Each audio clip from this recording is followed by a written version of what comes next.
కొడకల్లారా ఎవడన్నా కచ్చి చూడండి, మా పాలమూరు బిడ్డలు అట్టి కనుకలై మానవ బాంబులై నా కొడకల్లారా ఎవడన్నా మిగులుతనే చూస్తా అనుకుంటురేమో, తమాషా చేస్తురేమో.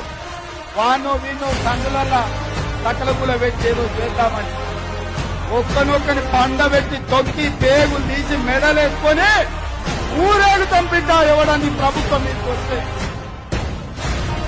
ఇది ఆసామాసి అల్లాటప్పుడు వచ్చిన వాళ్ళం కాదు బిడ్డ.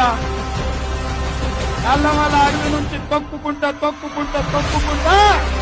ప్రగతి భవన్ లో ఉన్న నిన్ను కంచెలు బద్దలు కొట్టి బజార్లకి ఇచ్చిన బిడ్డలు బిడ్డ. కట్ట పని, పార పని, మట్టు పని, ముంబాయి దుబాయి వలసలు పోవడే కాదు బిడ్డ. ఇలాంటి వాళ్ళని పోటీ పొందబెట్టేది కూడా మాకు తెలుసు.